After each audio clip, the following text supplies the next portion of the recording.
Imagine a world where, as the sun sets, familiar reality ends, and ancient, ruthless laws of survival take effect. On the American frontier, nightfall did not simply mean it was time to sleep. It was the beginning of hours of defense against invisible threats.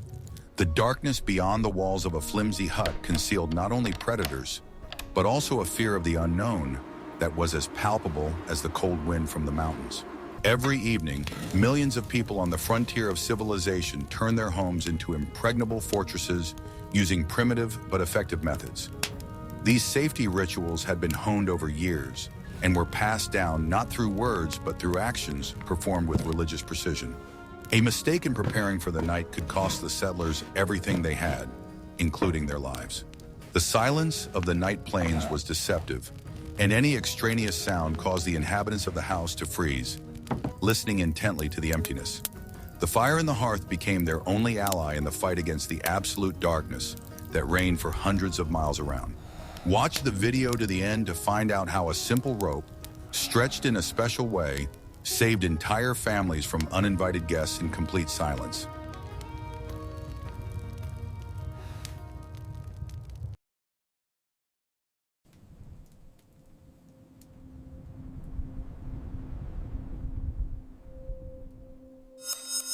What if I told you that the very design of the house was planned not for convenience, but for nighttime defense scenarios?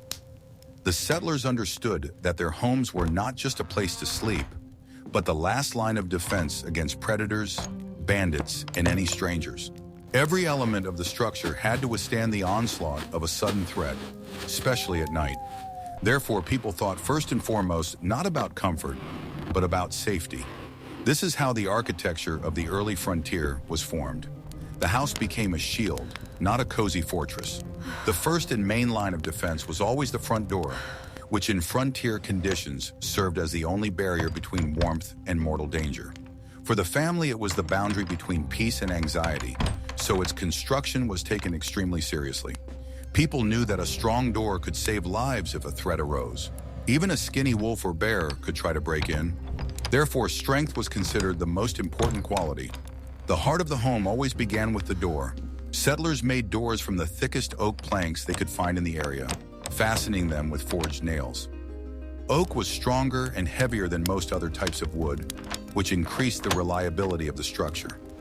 The wood for such doors was carefully selected, sometimes traveling many miles to find it.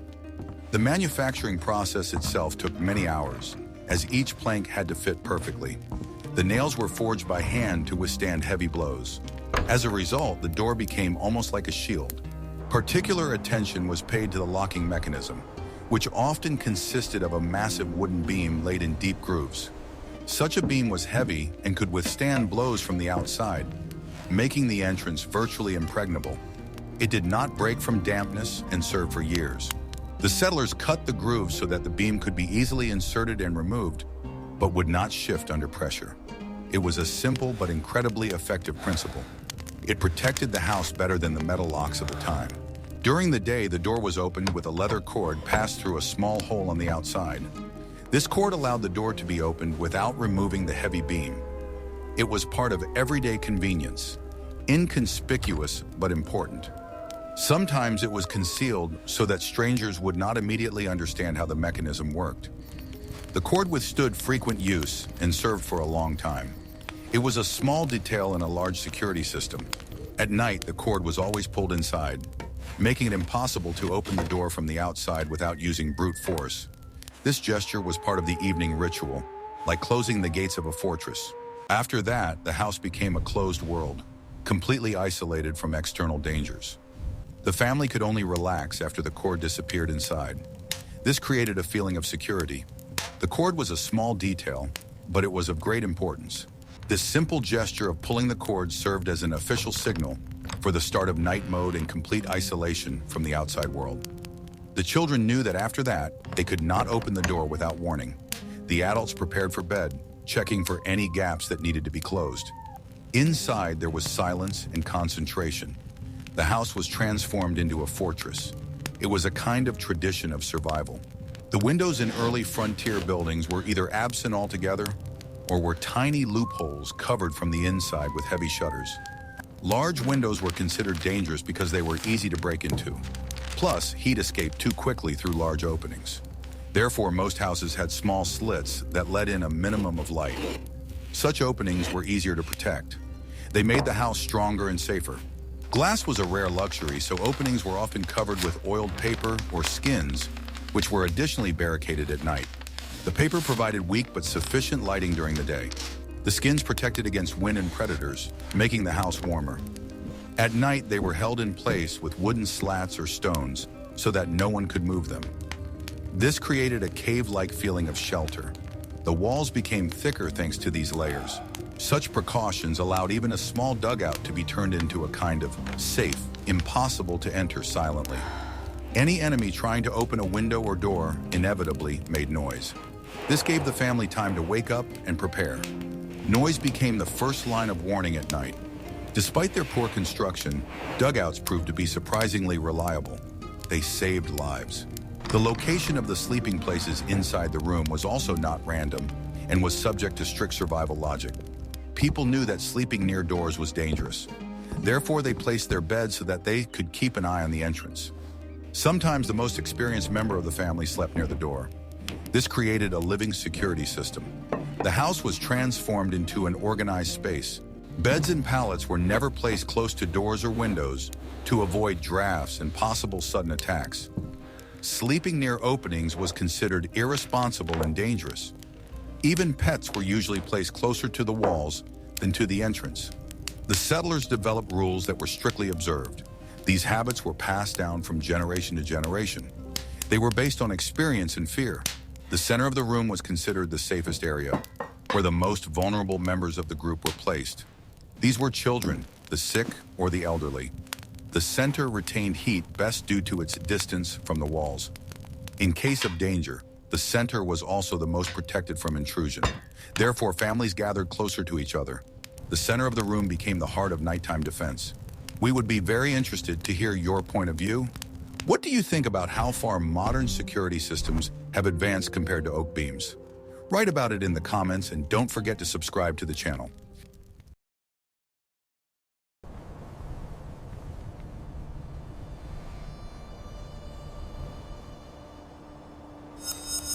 Are you ready to learn the truth about how a single spark could determine the fate of a settlement? The fire in the hearth was the heart of the home, but at night it required special, almost jeweler-like care. Completely extinguishing the fire at night was an unacceptable luxury, as matches were expensive and building a fire from scratch took too much time in the morning. Therefore, the technique of banking the fire was used, where the burning coals were raked into a dense pile at the back of the hearth.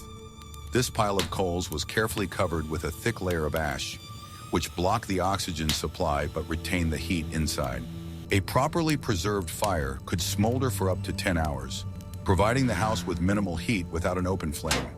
An open fire at night was dangerous not only because of the risk of fire, but also because the bright light made the inhabitants of the house visible through the cracks. The light inside the house was always kept dim so that the eyes could adjust to the semi-darkness and distinguish movement. If it was necessary to get up at night, a dim tallow candle or a splinter of wood covered with the palm of the hand was used. Choosing firewood for nighttime heating was a science that was learned from the first days of life on the frontier. Preference was given to hardwoods such as oak or hickory, which burned slowly and gave off an even heat. Conifers such as pine were never left overnight because of their tendency to shoot sparks that could fly out of the hearth. The floor in front of the fireplace was often laid with flat stones or tamped down with clay to create a fire safety zone. The chimney was also a vulnerable spot through which cold or small predators could enter the house. At night, the chimney cap, if there was one, was not closed completely, leaving a microscopic gap for carbon monoxide to escape. Carbon monoxide was an invisible killer, so ventilation was a matter of life and death even on the coldest nights. Experienced settlers knew how to determine the quality of the air in a room by the behavior of the flame and the smell. Preparing the hearth for the night was the last thing before bedtime, a kind of ritual of saying goodbye to the past day. In the morning, it was enough to rake the ashes and put a little dry grass to revive the flame. How difficult do you think it was to maintain such a balance between warmth and safety every night?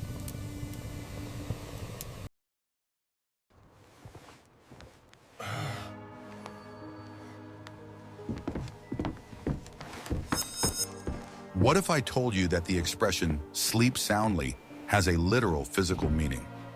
In the world of pioneers, sleep depended not only on fatigue, but also on how well the bed itself was constructed. People could not afford the luxury of soft feather beds, so the structures were made as functional as possible. Every detail had practical significance and determined how peaceful the night would be. This expression really reflected the connection with everyday labor. Sleep was part of survival. The pioneers' sleeping places had little in common with modern beds and were complex engineering structures. The beds were designed to support the weight of several people if the family was large. The structure had to last for years and withstand constant stress. Often such beds were assembled from materials at hand. They were repaired as needed. Simplicity was combined with thoughtfulness. The bed was based on a wooden frame, inside which a mesh of strong ropes was stretched. These ropes formed a kind of springy flooring. It replaced metal springs, which were unavailable on the frontier. The wooden frame was made heavy so that it would not wobble during movement. The knots at the corners were tightened by hand. This design required regular maintenance. These ropes had a tendency to stretch over time, so they had to be tightened with a special peg before going to bed. Over time, the ropes sagged so much that a person literally found themselves in a pit. Tightening restored the elasticity of the surface and made sleeping more comfortable. The peg was kept next to the bed because it had to be used almost daily. This procedure was as routine as stoking the stove. This is how the famous phrase came about. Hence the expression meaning to wish someone a good night's sleep through a tightly stretched base. It was a reminder that sound sleep begins with a solid structure. People understood how important these small actions were. If the ropes were poorly stretched, the night could be painful. Therefore, the expression took on an almost literal meaning. It became part of the language, reflecting life on the edge of civilization. Mattresses were not stuffed with down or feathers, which were in short supply, but with corn husks or dry hay. These materials were available to every farmer and did not require large expenditures. They created a dense but not too soft surface. The filling had to be changed several times a year, as it quickly broke down and clumped together. On the other hand, the mattresses could be assembled in one evening. This made them ideal for pioneers. This filling made a distinctive rustling sound with every movement of the sleeper, which served as an additional sound alarm. On dark nights, every rustle mattered. The owners immediately understood who had gotten up and for what reason. Sometimes the rustling of the mattress warned of danger if someone was sneaking into the house. This sound became part of the home atmosphere. It was not annoying, but rather soothing. Any movement in the room was immediately accompanied by a rustle, alerting the others that someone had woken up or gotten up. Children learned to get up quietly so as not to disturb the adults. Adults, on the contrary, were grateful for such a quiet alarm. The rustling replaced modern sensors. It helped to control the situation in the house. In a world where safety was paramount, such small things were important. The height of the bed above the floor was also critical for the safety of those sleeping. The higher a person lay, the less they felt the dampness and cold. The floors were not insulated, and in winter, the temperature could be almost the same as outside. A high bed also made cleaning easier and protected against small animals. In dark times, this was vital. Height was part of protection. People tried to raise the bed as high as possible to create distance from the cold floor and drafts at the bottom. Sometimes the bed stood on thick wooden legs, which were specially reinforced with wedges. The higher the air under the bed, the drier the mattress remained. This helped to avoid mold and dampness. At night, this height provided an additional sense of security. Even psychologically, it seemed more pleasant. In addition, the space under the bed was often used to store valuables or weapons. Chests, sacks of flour, tools, and many other things were kept there. This space remained dark and cool. In case of danger, weapons were close at hand. Thus, the bed served not only as a place to sleep, but also as part of a survival system. It was multifunctional. During the warm season, the high legs of the bed protected against crawling insects and snakes that could enter the house. On the frontier, such dangers were considered commonplace. People were never sure who might be in the house at night. Therefore, the bed became an island of safety. Even its simple height could save you from bites. This made the design particularly valuable. The legs were sometimes placed in jars of oil or water, creating an insurmountable barrier for small creatures. Beetles and ants could not overcome the slippery surface. It was a simple but ingenious solution. The oil or water had to be replaced periodically, but the effect was impressive. This method was passed down among families as a proven means of protection. It became part of the household routine. The blankets were heavy, often sewn from scraps of old clothing or coarse wool that the family spun themselves. The weight of the blanket helped to keep warm, even on the coldest nights. Patchwork quilts often became family heirlooms. Each piece of fabric held memories of old things and people. These blankets could last for decades. They created a special coziness. Their weight created a feeling of security, a cocoon in which one could hide from the outside world. People felt calmer under the heavy layers. It helped them relax and forget about a difficult day. Even children loved these quilts. They were associated with the feeling of home. The weight provided security. Pillows were stuffed with the same material as mattresses, or with softer grass if it was possible to obtain it. These pillows were rarely comfortable, but they were better than nothing. Sometimes fragrant herbs were added inside to mask the smell of dampness. Such pillows quickly lost their shape, but they were easy to renew. People accepted them as part of their reality. Comfort was secondary. Bed linen was rarely changed and retained the smells of smoke, sweat, and herbs, creating a familiar atmosphere.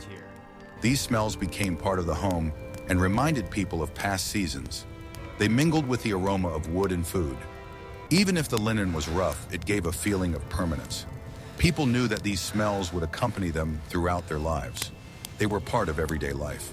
The location of sleeping places often changed depending on the season. In winter, they moved closer to the hearth, and in summer, closer to the windows. It was a simple way to regulate the temperature. In summer, fresh air was worth its weight in gold, and in winter, the warmth of the hearth. Sometimes it was necessary to rearrange all the furniture. This made life more flexible. People knew how to adapt. If you like this fact, please like this video.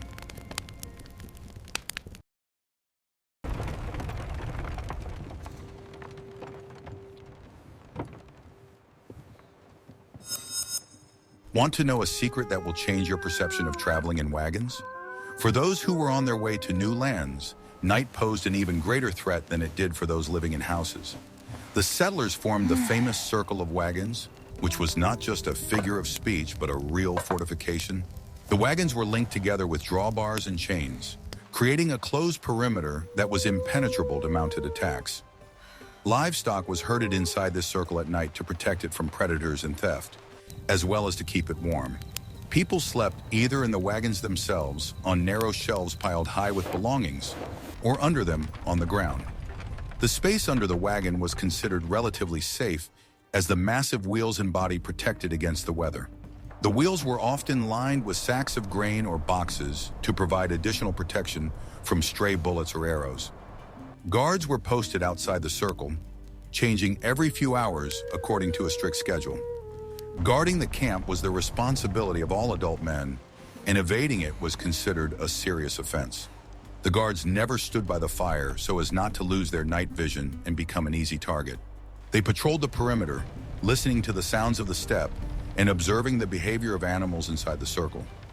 Fires for cooking were lit inside the circle, but at night they were extinguished or covered with earth.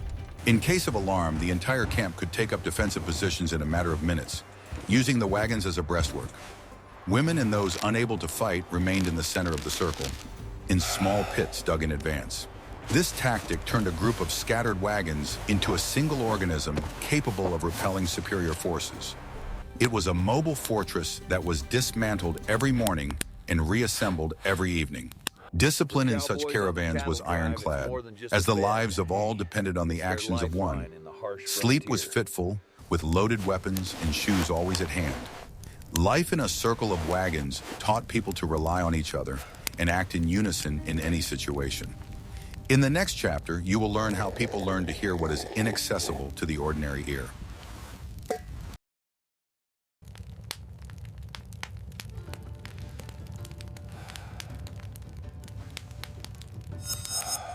The nighttime silence on the frontier was never completely empty. It was filled with information for those who knew how to listen. People quickly realized that silence was not the absence of sound, but a special language of the surrounding world.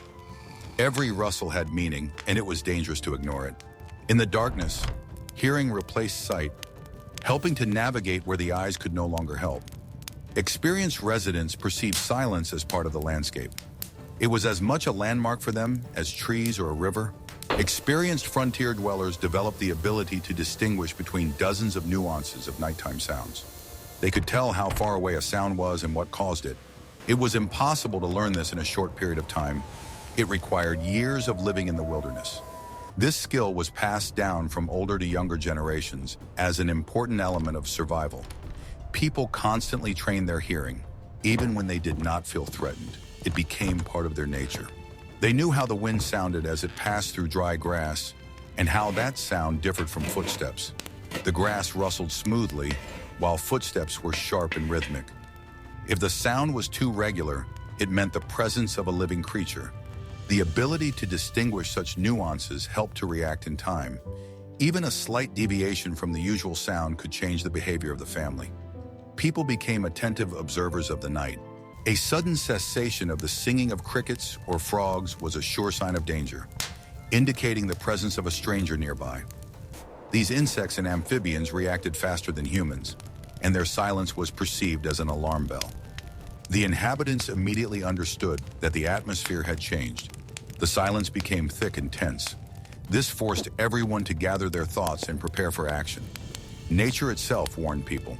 People learned to sleep lightly, waking up at the slightest change in the background noise of their surroundings. Even deep sleep was rarely truly peaceful. The subconscious remained alert, like another security system. Such sleep was the result of necessity, not habit. Living in danger meant always being ready, and this skill helped many avoid trouble. Inside the house, every creak of the floorboards was familiar and memorized by all the inhabitants. The house became a living being, and people knew all its sounds. If something sounded different, it caused instant concern. Even children could tell who was walking through the room. Hearing became part of interacting with the house. It maintained a sense of control. If a creak came from an unusual place or at an unusual time, it caused an immediate reaction. People would look up, hold their breath, and try to identify the source. Such moments could last only seconds, but they seemed endless. Everyone waited for confirmation or denial of danger. In the dark, even the tiniest sound had enormous power. It could change the behavior of the entire family in an instant. Pets in the house or outbuildings also served as living motion detectors. Chickens, dogs, and horses reacted to threats before humans did. Their anxiety was instantly transmitted to their owners. Sometimes a horse's alert snort was enough to wake everyone up. People closely monitored the behavior of their animals. They trusted them more than their own senses. The restlessness of horses in the stable or the growling of a dog was always taken as a serious warning. Such signals could not be ignored. Animals sensed vibrations and smells that were inaccessible to humans. If they were alarmed, it meant that the territory needed to be checked. The inhabitants prepared for a possible threat in advance. Their reaction was lightning fast. Sounds coming from the roof could mean an attempted intrusion or just a branch rubbing against the roof. The difference was subtle, but it existed. People learned to distinguish the weight and rhythm of these noises. Sometimes the roof became a source of many alarms, especially on windy nights when everything around seemed suspicious. But there was no room for panic. The settlers knew how to filter these sounds, not giving in to panic, but also not losing their vigilance. They remained calm because they knew the price of excessive fear. Any mistake could cost them a night's sleep or lead to a false alarm. Therefore, the residents tried to analyze every sound. Vigilance became part of their character. It helped them avoid taking hasty actions. The breathing of people sleeping nearby created a rhythm, the disruption of which could also signal a problem. If someone changed position abruptly, it was immediately noticeable. Even a slight sniffle or deep breath could be a signal. People were very sensitive to each other in a confined space. The family became one large organism. Every deviation was perceived more attentively than it seems. Even in sleep, the subconscious continued to process incoming sound information. The brain did not shut down completely, retaining a remnant of alertness. It was a natural defense mechanism. People reacted to changes faster than they understood them. Such sensitivity helped to warn of threats. Sleep became not a rest, but a controlled state. Particular attention was paid to sounds that could be made by wild animals imitating bird calls. Some predators used these tricks for hunting. At such moments, it was important not to be fooled. Experienced trackers told stories about night encounters. This knowledge was passed on. This is how the wisdom of the wild was accumulated. It was a well-known trick, and only an experienced tracker could distinguish a real bird from an imitation. He listened to the timbre, frequency, and pauses. The fake always contained subtle errors, but an inexperienced person could mistake it for the real thing. Therefore, young people learned from their elders. It was considered an essential skill. The ability to interpret silence was valued no less than the ability to shoot accurately. People respected those who could listen better than others. This skill was considered wisdom born of experience. Thanks to it, it was possible to avoid danger before it became visible. Silence became a conversation between nature and man, and those who knew how to read it lived longer.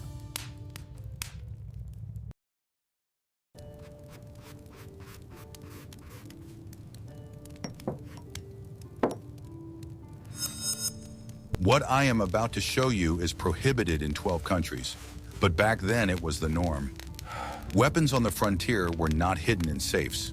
They were always within immediate reach, becoming part of the interior. Smoothbore muskets or rifles usually hung on wooden pegs above the door or fireplace. This location was not chosen at random.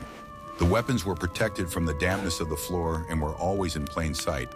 However, at night, many people took their rifles off the wall and placed them next to their beds on the floor or on a chair. Loaded weapons in the house were subject to strict discipline and safety rules. The trigger was often left on the safety catch to avoid accidental discharge in the dark. In addition to firearms, cold weapons for close combat played an important role. A heavy axe or knife was always kept close at hand by the head of the family, often directly under a pillow or mattress. In the confined space of a hut, a long rifle could be useless, and then an axe would come into play. The knife was also used for everyday needs, but at night it became a last resort. Settlers trained themselves to find weapons in complete darkness by touch, making this movement automatic. Firearms misfires were common, so relying on cold steel was justified. Ammunition, gunpowder, and bullets was stored in special pouches or horns hanging next to the weapons. In case of alarm, it was necessary to grab everything at once, without wasting time searching for individual items. Caring for weapons was an evening ritual, as mandatory as prayer or dinner. Clean and lubricated weapons provided psychological confidence that they would not fail at a critical moment. Women on the frontier also knew how to handle weapons and often had their own means of defense.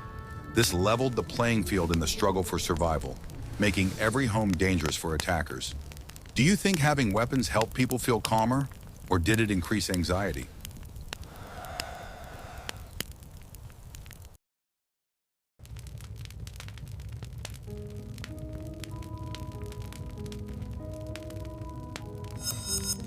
Living in constant tension required not only physical protection, but also ways to stay sane. People understood that fear and anxiety were as exhausting as hard work. Every evening became an opportunity to regain a sense of stability. Even small habits helped to keep people from becoming overwhelmed and panicking. In a world where danger lurked in the darkness, a calm ritual was as much a form of armor as a sturdy door. It provided an opportunity to start a new day with a clear head. Evening rituals served as a kind of anchor, restoring a sense of normality and order to the chaos of the wild. They served as a reminder that even in the harshest conditions, a person can create their own corner of peace. The consistency of these actions brought confidence that life was following a familiar path. This was especially important for children, who needed a sense of stability. Adults observed the rituals as carefully as they checked the locks. They knew that peace of mind was part of survival. Reading the Bible aloud by the light of the hearth was one of the most common ways to calm the nerves. The flames cast soft shadows, creating an intimate and protected atmosphere. The words from the Holy Scriptures sounded measured, creating a sense of order. Even those who were not particularly religious found comfort in this ritual. Fire and words combined to give inner warmth. The night became less frightening. The monotonous voice of the reader created a dome of sound that pushed the frightening sounds of the night beyond perception. It seemed to push the outside world away, allowing people to focus on home. People relaxed, feeling safe. Even pets sometimes calmed down during this reading. The rhythm of speech created an atmosphere of peace. The night began to seem gentler. This activity brought the family together, giving them a sense of community and support in the face of darkness. Everyone felt that they were not alone, that their loved ones were nearby. At such moments, quarrels and tension disappeared. The family perceived itself as a single organism. Their inner peace was strengthened despite external dangers. Togetherness made everyone stronger. Praying together before bed put an end to the day and set the mood for a peaceful rest. It helped to let go of anxieties and give thanks for the fact that the day had passed safely. People believed that prayer created a circle of protection. Even if life was hard, this short pause gave them the strength to continue. Prayer became a bridge between stress and calm. Everyone felt its importance. Storytelling was another way to relieve psychological stress and pass on experience. People shared memories, legends, and experiences from years past. These stories resonated with overcoming adversity and hope. They helped make sense of the day's events and relieve inner tension. They served as a link between generations. Every evening became a little lesson in wisdom. Often these stories were instructive, but they always ended with human ingenuity and courage prevailing. The heroes overcame difficulties, coped with dangers, and found a way out even in the most difficult situations. This inspired listeners and reminded them of their own strengths. Even children remembered such stories for the rest of their lives. The story gave the feeling that anything could be overcome. It strengthened the spirit. Women often hummed quiet songs or lullabies while doing needlework before bed. Their voices softened the tension that had built up during the day. This quiet music made the house truly alive. The singing was a reminder of the peaceful life that people sought to preserve. Handicrafts gave the hands work and the soul rest. Such evenings were remembered for a long time. This rhythmic sound calmed not only people, but also pets, creating an atmosphere of comfort. Dogs stopped growling, chickens quieted down, and horses in their stalls became calmer. There was something primally peaceful about these sounds. The rhythm emphasized that there was no danger yet. The house was immersed in measured breathing. This helped everyone relax. An important element was discussing plans for the next day in a calm, business-like tone. People talked about what needed to be repaired, assembled, or checked. This shifted attention from anxiety to action. Such conversations brought clarity to the future. Even if the day promised to be difficult, it became more understandable. Talking through the tasks made the night less frightening. It shifted attention from nighttime fears to specific, understandable tasks for the next morning. When the mind is busy with work, fears recede. People felt in control of their lives. Planning became a habit of survival. There was a lot of strength in that. The morning began to seem closer. Physical contact, hugs, touching, played a huge role in reducing anxiety. People huddled together to keep warm and feel supported. Being close together gave a sense of unity. Even a simple touch of the hand could be calming. It was a natural way to combat fear. Physical closeness replaced walls. Sleeping in the same room, hearing each other's breathing, gave a powerful sense of security. People perceived it as a living barrier between themselves and the outside world. As long as they could hear their loved ones breathing nearby, they felt confident that everything was under control. This helped them fall asleep faster. The room turned into a small fortress. Inner peace grew along with the feeling of closeness. Avoiding conversations about scary or frightening things before bedtime was an unspoken rule in many families. People realized that disturbing topics easily gave rise to nighttime fears. Therefore, they consciously chose safe topics of conversation. This reduced tension and helped them sleep better. Even children understood the importance of silence. This approach proved to be surprisingly effective. Instead, they reminisced about the past, their homes, or dreamed about the future harvest. These calm topics created a feeling of warmth. People transported themselves in their thoughts to happier moments. This helped them forget the hardships of the current day. Dreams served as a support in difficult times. They kept hope alive. Routine activities such as combing hair or mending clothes helped them ground themselves and calm down. These activities did not require concentration and gave their tired minds a rest. They created a sense of familiar order. Even a short activity brought peace of mind. People clung to these little things. They reminded them of home, which remained home no matter what. These small islands of civilization allowed people to retain their humanity in wild conditions. They maintained inner balance and made it possible to feel like people, not part of the harsh natural world. Rituals connected people to their past. They had more power than it seemed from the outside. They saved people from despair, and they strengthened the connection between home and person. Psychological resilience was as important a resource for survival as food or firewood. People who knew how to cope with internal stress lived longer and made clearer decisions. Resilience allowed them to keep a cool head at night. This quality was cultivated over many years. It helped them to hold on in the most difficult situations. The ability to remain calm was passed down from older to younger generations through these evening traditions.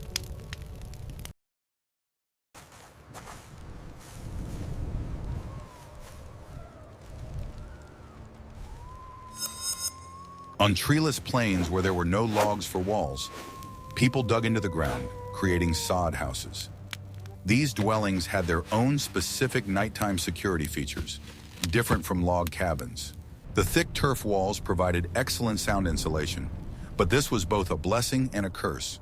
No one outside could hear what was going on inside, but the inhabitants could not hear outside sounds either. The entrance to the dugout was often covered with a heavy bison hide, as wood for doors was in short supply. The hide did not provide adequate protection against persistent intrusion, so the entrance was barricaded from the inside with boxes. The main nighttime problem in such houses was not people or wolves, but small animals and insects. Debris often fell from the ceiling, made of branches and earth, or insects fell directly onto the sleepers. Snakes seeking warmth could penetrate through the roof or walls and end up in bed. Therefore, before going to bed, the bed was carefully inspected and the blankets were shaken out. Ventilation in dugouts was poor, and by morning the air became heavy and damp. This forced people to keep the entrance slightly ajar, balancing between fresh air and safety. Windows, if there were any, were located low to the ground, which made them vulnerable. They were closed particularly carefully, often covered with turf at night for camouflage.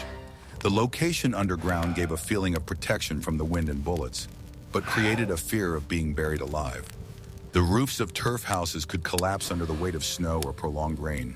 People usually slept in such houses against the back wall, away from the entrance, in the deepest part of the burrow. This gave them a few precious seconds in case someone broke through the entrance.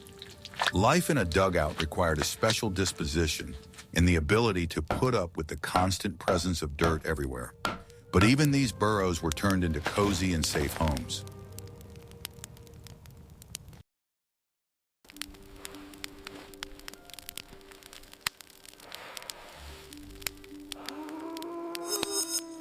A dog on the frontier was not a pet that was scratched behind the ear by the fireplace.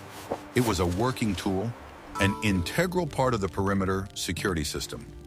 At night, dogs were usually left outside the house or in the porch so that they could freely patrol the territory. Their task was not to fight wolves or bears, but to raise the alarm by barking. The settlers knew the nature of their dogs barking very well and could determine the cause of the alarm. Barking at a stranger was different from barking at a coyote or whimpering at the sight of a cougar. The dogs were fed enough so that they would not run away in search of food, but not overfed so as not to dull their instincts. Often they were given only dinner leftovers and bones, which kept them aggressive. The breed didn't matter. What was valued was sensitivity, ferocity toward animals, and loyalty to their owners. Often they were mixed breeds, hardened by the harsh selection of life on the border. If a dog suddenly fell silent in the middle of the night, or conversely began to cower by the door, it was a very bad sign. It could mean the presence of a large predator or a person whom the dog knew or feared. The loss of a dog was a serious blow to the safety of the entire family and was perceived as the loss of a member of the team. Therefore, in the event of a serious threat, dogs could be taken inside the house to save their lives. Inside the house, the dog slept at the threshold, serving as the last line of defense before the sleeping people. Its warmth and breath were an additional calming factor for the inhabitants of the hut. Dogs also helped guard livestock, taking the first blow from predators that came out of the darkness. Their sacrifice often saved valuable horses and cows on which the settlers' lives depended. The attitude towards dogs was pragmatic but respectful, as towards a reliable partner in a dangerous business. Without their keen hearing and sense of smell, nights on the frontier would have been much more dangerous.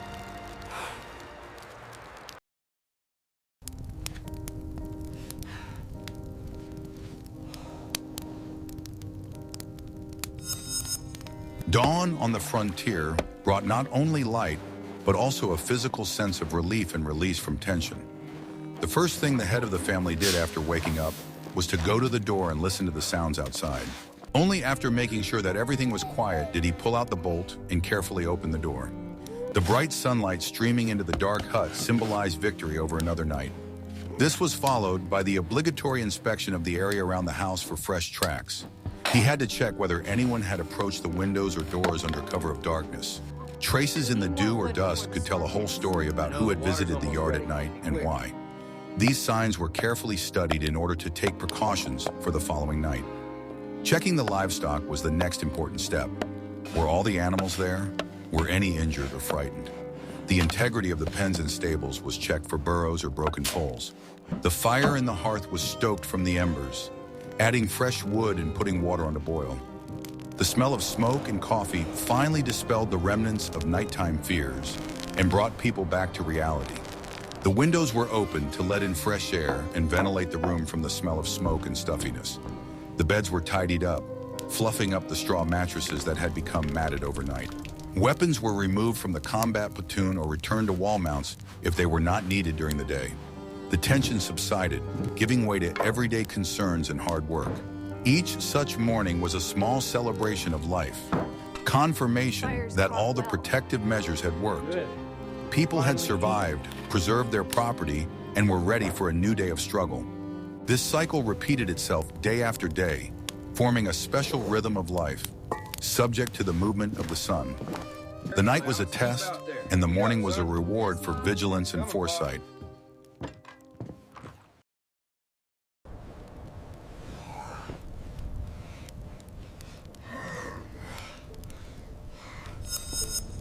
We have seen that the nightlife of the pioneers was far from the romantic notions of peaceful sleep under the stars. It was an evening battle for safety, in which all available means were used, from architecture and fire to psychology and animals. Every detail of daily life, every ritual and habit was strictly justified by the need to survive. These people did not just sleep, they actively defended their sleep, turning their homes into impregnable bastions. Their experience reminds us of the value of safety and comfort, which we often take for granted. What for us is a simple turn of a key in a lock was for them a complex system of survival. Which of these surprised you the most? The use of corn husks for signaling or the methods of banking fire? Write in the comments what other aspects of the settlers' daily life you would like to learn about. And don't forget to subscribe to the channel so you don't miss new stories about the conquest of the Wild West.